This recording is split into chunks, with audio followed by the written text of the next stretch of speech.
What's up, everyone? I'm Dylan. And I'm Gabe. And this week we're listing our 5 favorite movies of the year. Coming up next.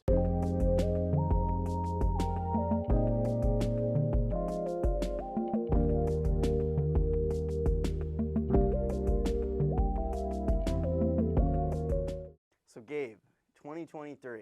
What a year. What a year for film, honestly. We're graduating, we're seniors, we're leaving. That too. A lot of movies. What a year in general, I gotta ask you, do you think this has been a better year for movies than usual? I would say so. I think it's been one of the most interesting years in a long Okay. time. There's been big blockbusters that aren't necessarily Marvel, DC films. You know what I mean? You had Barbenheimer, which was just one of the craziest times in a theater in a while. Really brought people back to the theaters, which is great. So yeah, I wouldn't say it's maybe been the best year in the last, in modern times, but one of the most interesting years of film in a while. So you wouldn't say it's in like 2019, 2007 range, but is it near like 2015 for you? Yeah, for sure. I would Okay. say, yeah, around that range. Movie nerds, we've just got our Yeah. favorite movie years. Exactly. Dylan, you want to go with your number 5 first? Yeah, let's start it off. I feel like this is on your list too, but my number 5, John Wick, Chapter 4. This is just one of the best action movies I've seen in my life. I'm not gonna lie. I'm not even gonna front it. Maybe story-wise, struggles a little bit, but I don't even care. This is a badass film from start to finish. Keanu Reeves being Keanu Reeves, bunch of guest actors killing it as well. You got literally some of the best choreographed action scenes I think I've seen in my entire life. So it's just it had to make this list one way or another, John Wick Chapter 4 is incredible. We will be talking about it again because it is Oh, I know you on love my your list. Wick. But at number 5, I have a vastly different movie from John Wick Chapter 4. I have Wes Anderson's Asteroid City. Okay. I'm a huge Wes Anderson fan, and this movie is simply gorgeous. Whether it be obviously his very symmetrical storytelling, his incredible screenplay, and the fantastic performances by a huge cast of stars. Tom Hanks is in this. Yeah. He's incredible. Bryan Cranston, incredible. Who really stole the show for me was Margot Robbie. She's really only in one scene, but she gives this monologue that speaks to the idea of what it feels like to constantly feel like a failure as an artist and to be second-guessing yourself. And as somebody who has a lot of creative ventures that I'm very proud of, I can relate to that feeling of knowing like I just didn't have it. I didn't have the juice, and I feel like I've squandered this opportunity. So the fact that there's kind of that catharsis that I think a lot of people can relate to was beautiful. But also, it's a Wes Anderson movie. So I know what I'm expecting, and I 100% got it. I mean, Grand Budapest Hotel is one of my favorite movies of all time, and this isn't on that level in Wes Anderson's filmography, but it's pretty damn close. Yeah, it's funny you mentioned Margot Robbie too, because as we know, she had an insanely big This year. was a really good year for Margot Robbie, except sure. at the Academy Awards, and we'll discuss that in our Academy Awards episode. For sure. Moving on, for me, number 4 is Killers of the Flower Moon, Martin Scorsese. Me personally, when I saw The Irishman a couple years ago, not a big fan. I didn't think that was at all return to form for Marty, as a lot of people said. Luckily, though, this film is great. This is Scorsese at his best. I truly think that this is top 5 Scorsese movie, maybe in general for me. I really love the story. Okay, it's a bit long. I'm going to be real. It's a very long film. That is definitely a thing that drew a lot of people away from this movie. But if you really take the time to sit and watch, one, it's a truly meaningful story that I think a lot of people don't know about, and it's a true story. You should, brush up on it. It's important. And two, now Scorsese is making movies that he wants to make, and it's very clear with him in the directing chair that he wanted to make this film. You know what I mean? And I just love that. It's very riveting. The acting performances, Lily Gladstone, where did she come from out of nowhere? Probably my favorite female performance of the entire year.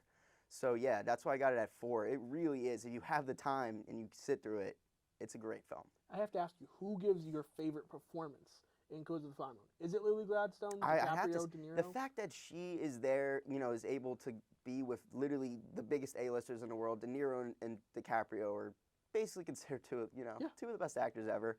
And she really holds her own against them, and that's really why I was like, wow, powerful stuff from her in this movie. Absolutely, that's awesome. For number 4 at me, I have another powerful movie. I have The Iron Claw. I'm a huge professional wrestling fan, so that was one of the reasons I've known about this Von Erich story for a long time. We knew we were going to get a movie one day, and this movie absolutely delivered on that story. But also, I have 4 brothers. Yeah. So I know that feeling of you just want to sibling dynamic is full display in this film. Yes, you just want to do anything you can to help your brothers succeed, and when you have to watch them go through pain, it is heartbreaking. I'm a And this- twin, so I Yes, feel that absolutely. every day. You know. This movie is so emotionally effective. I Yeah. left the theater and individually called each of my 4 brothers. And like even my 9-year-old brother had no clue what I was talking about. I was like, I love you and I'm proud of you, and like it's just like because it rips you open. It makes you think about that stuff. And a 100%. big reason is just the incredible performances by Zac Efron, who is fantastic. Jeremy Allen White, Harris Dickinson. Everyone is bringing their A game to this movie, and they also did an incredible job of getting physically prepared.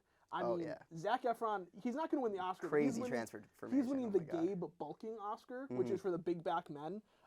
He Zach, just we see you. We recognize. Yeah, absolutely. The work, the chicken and the rice. So he puts in a crazy amount of work, and as a wrestling fan, they did a really good job of learning how to do a compelling professional wrestling match. So the Iron Claw was heartbreaking. It was beautiful, and I'm really, really upset that it didn't get any love at the Academy Awards. I think it was honestly just a failure to launch campaign. I think if this movie would have come out in September instead of November, timing exactly, had a lot to do with that. Yeah, I think it would have gotten more love. But the Iron Claw is simply incredible. Yeah, I guess moving on for 3, I know you love this movie a lot. Might not have hit your top 5, but they finally did it, Gabe. They made a good human story in a Godzilla film. They did it. Godzilla -1 is my number 3. This movie's incredible. And obviously, when I say that to anyone, I'm like, it's really good. They're like, it's a Godzilla movie. How good could it be? It's that good. Like, it truly, finally, I care about the people in a Godzilla movie. There's stakes. It's emotional. I brought my dad to see this, my dad saw it with my brother, and he called me right after, and he's like, I was crying. He's like, I'm crying. He's like, this monster's going around, destroying the city, but I still was so invested in the people. Absolutely. And that's why, the American Godzilla movies that have come out recently, that's kind of where I think they falter a lot, is kind of telling a compelling story. So with what Toho did here, which was kind of make a good movie, but also make a good Godzilla movie, just worked on all fronts for me. What they did so exceptionally well, and I do love this movie. It's in my top 10. It unfortunately didn't make it to my top 5. What it did so well is setting the historical context of, a war-devastated Hiroshima and Nagasaki. And we're going to talk about Oppenheimer. And it's pretty interesting that this came out the same year as Oppenheimer. It's kind of a nice double feature. Yeah. But then Godzilla comes and he raises everything down to -1. Yeah. And so this is the first time, I think, because Legendary portrays Godzilla as at the very least a neutral character, but in a lot of ways they consider him a hero. Yeah.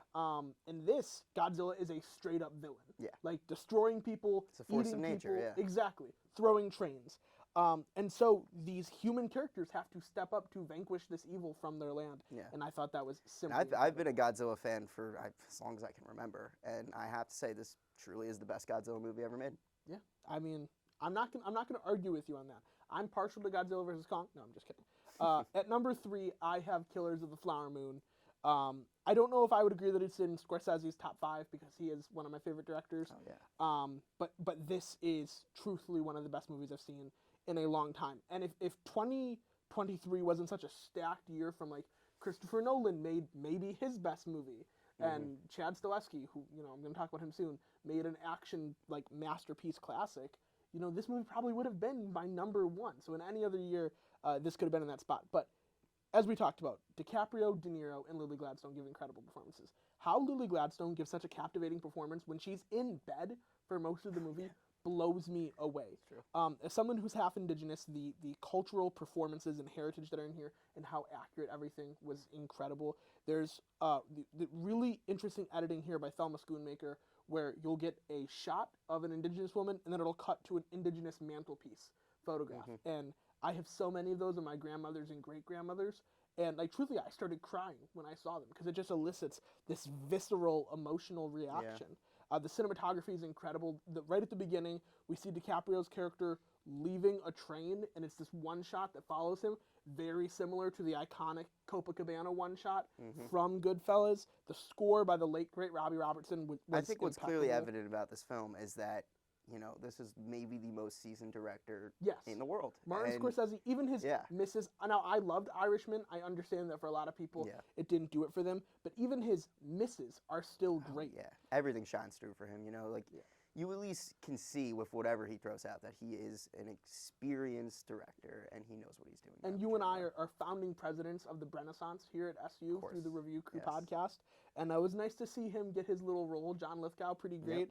Tantu Cardinal. There's a lot of people who just are all responsible for this movie shining. Yeah, I mean, honestly, this year casting directors went crazy. They went ham. Yeah. Especially, and we'll talk about our number one. But let's Mm-hmm. go. Let's go with number two first. You can't put the cart before the horse. Number 2, this was one of my favorite theater experiences of my life. I had a lot of fun just watching this with a group of people. But Spider-Man Across the Spider-Verse, phenomenal film. Easily top 10 animated movies of all time. You could tell that Phil Lord, Christopher Miller, they put a lot of work into these movies. And they are Spider-Man fans through and through. You can just tell that they live and breathe Spider-Man, and this movie is a true love letter to Spider-Man fans. And I don't think I even talked to much people that disliked it. I've mostly talked to people that just rave this movie and love it so much. Like, I am probably the strongest critic of it, if I know, Yeah. and I gave it an 8 out of 10. There you go. Like, yeah. I have a couple issues with the story, but like animation-wise, it's gorgeous. The performances are incredible. I think the issue with the story for me was that it ended. It was a part 1. You know what I mean? That's a fantastic I remember in issue. the theater, everyone just started freaking out, not because like it was bad, because it was over. They wanted to see more. Yeah. So, you know. It's such a juxtaposition with Fast X, where Yeah. it ends and you're like, finally, and like it ends on a cliffhanger, and you're like, I can do attest not to that. care. I saw Fast X in theaters too, and I was counting down the minutes. And just like the Fast X ending, you're just like, oh, all right. So I guess there's gonna be an 11th one. Across the Spider-Verse ends, and you're like, when am I getting Beyond the Spider-Verse? Like, give me a date. It was just incredibly well made. I gotta ask you, who gives your favorite performance in Across the Spider-Verse? Across the Spider, I gotta give it to Shameik Moore. I feel like there's not enough. Right? He's carrying these movies. Yeah. He's the main character in these films. I think he has such a great performance as Miles, and you gotta remember, Miles is a relatively newer character. Yeah. He's been around for maybe a decade. The 12 years. Yeah, 12 years. The fact that he's seen this much, like, just how much fandom is around this really new comic book character, Yeah. I think a lot of it has to do with him. His performance is really good. Literally on my hoodie as we're doing this episode. There you go. Yeah. Across the Spider-Verse was amazing. It wasn't, in my opinion, as good as Teenage Mutant Ninja Turtles Mutant Mayhem. Great film. But there's probably some That's in my personal top bias 10. I love sneaking that in. movie. Yeah, it is in my Yeah. top 10 as well. All right, so for number 2 for me, I have John Wick Chapter 4. And probably the best So thing I good. can say about this movie is our screening for it started at 11 o'clock at night. We did not leave the theater until around 2:30, maybe 3 a.m., and my friend Cam and I were just buzzing with excitement. Mhm. Like, it's a long movie, even towards the end, when, for example, there's this incredible bird's eye view, top-down shot where John Wick has a dragon's breath shotgun. So he's shooting people, and they're lighting on fire. And then at the end, he runs through a window and falls like 2 stories, and you just have a smack on the ground. Mhm. And at like 2 in the morning, our entire theater still went, when he landed on the ground like that, because they just make you care about John Wick. I think what this movie did so well is it incorporated some comedy, but also this basic idea of the triumph of the human spirit. And I know Yeah. that sounds like I'm making John Wick too serious, but like there's this beautiful moment where John Wick has to get up a huge thing of stairs in order to make it, or Yeah. he's going to die. And because all the John Wick movies are the story of 4 weeks in one man's life, 4 horrible weeks where he gets the crap kicked out of him, Mhm. you genuinely start questioning, is he going to make it up Yeah. these stairs? And I like that you mentioned that, because, yeah, my issue, at least a small issue with the John Wick films, is he feels pretty immortal. He feels kind of like a video game character, just like shooting things. This movie throws some stakes into Yeah. it. You genuinely care for John Wick. He's getting hurt in the movie. You're like, maybe he's not going to make it through this, you know? It also has an incredible supporting cast. Donnie Yen Yeah. is fantastic. He gets That was my favorite inclusion in Yes. this movie. It's so good. He gets a fight scene where he's Yeah. like putting motion trackers on thing and hitting people. Mhm. And I'm just saying, if I had a nickel for every time Donnie Yen played the most badass blind character in one of my favorite movies, I'd have 2 nickels, which isn't a lot, but it's funny that happened twice. It's 'Cause crazy. John Wick Chapter 4, That's crazy. Star that Wars happened Rogue twice. One. Bill Skarsgård was a fantastic, very hateable villain. Like, Oh, you just yeah. wanted to see him get punched. Perfect for John Wick. And then Clancy Brown, Mr. Krabs came in and just He did. he He raised did. hell, and it was Yeah. awesome. We Oh, have the man. same number 1. Before we dive into our number 1, Yeah. we've got honorable mentions. We do got some honorable mentions. I want to throw out Poor Things, Yorgos Lanthimos. That was one of the weirdest movies I've ever seen, was but definitely not in bizarre. a bad way. Not in a bad way. You know, Yeah. what about you? I'm going to say The Holdovers. It was incredible. It really spoke to me. Mission Impossible, Dead Reckoning. I mean, true. the president of movies doesn't miss. Tom Cruise is incredible. As we said, Teenage Mutant Ninja Turtles, Mutant Mayhem. And then one that I haven't heard a lot of people talk about, but I really, really enjoyed, Sisu, which was kind of I didn't like get to see that. kind of like actually. John Wick, but if Quentin Tarantino wrote it, and the main character doesn't speak much until the end. It's very gory, very disgusting. And I think for me, it's just like a catharsis pick. Yeah. Because I was watching it and I was like, oh yeah, Nazis are getting landmines thrown at them. This is really healing me. And in that same manner, the last one that I'll say that I guess upset a lot of people when I said it on my podcast, but I really enjoyed Indiana Jones and the Dial of Destiny. And I know that it's not like a popular thing to say. I knew exactly what I wanted from that movie, and I got it. And that movie wasn't in my top 10, but I don't know how many other movies made me feel the same level of joy that Indiana Jones and the Dial of Destiny did. Gotcha. Well, we've made it. Number one. Number one. Look at us. Look at us. I mean, we all know what it's going to be. Yeah, it's obviously Ruby Gillman, Teenage Kraken. Yes, Rudy Gilman. No, I'm just kidding. Oppenheimer is a masterpiece. Christopher Nolan really, I think he knows what he's doing. I mean, this has certainly put him on, like everyone nowadays, I think he is really the main director. Am I wrong? Like when people think of directors, That's a fantastic you go question. straight to Nolan, at least for modern directors. You know what I mean? For people who are still consistently making movies, because like Yes. we haven't got a Quentin Tarantino movie in 5 years. That's true. So yeah, I would say Nolan is probably the completely active directors. He's probably number one.